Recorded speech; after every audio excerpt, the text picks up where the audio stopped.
Well, it won't be long until the freezing rains of late fall and winter put our steady flow of electricity at risk. The weather is the most common cause of outages, but new technology is under development to get us back online faster. John Shumway is finding out why this is becoming increasingly important.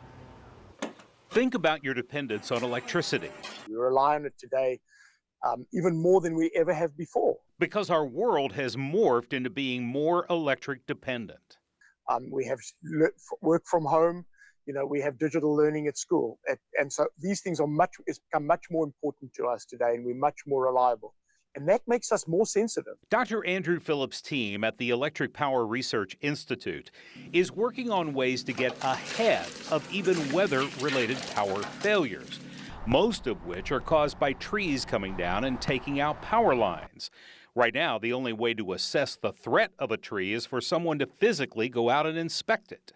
And so we can use satellite technologies to actually look at the health of the tree by looking at different frequencies of light, and then deploy crews to go and prune that tree or take that tree out before it falls on the right-of-way and causes the outage to happen. And in the event of a storm taking out a power line somewhere, instead of sending somebody out in a pickup truck to go and find that location and report back, can we rather use a drone or a satellite image, understand what the damage is, work out exactly where the truck needs to go, what type of truck, and then what spares they need. Dr. Phillips just spent time observing the electrical recovery efforts in western North Carolina after Helene.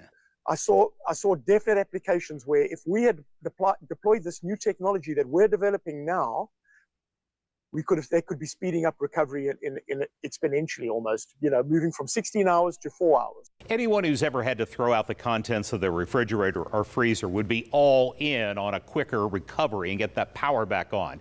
It sounds so logical, but EPRI needs to prove the technology's reliability and its worth. And Dr. Phillips says it is promising, and they have pilot programs going with several utilities right now, including First Energy. First Energy tells me it already has a high-tech program to assess the danger of trees so they can get them down before they become a problem. John Shumway, KDKA-TV News.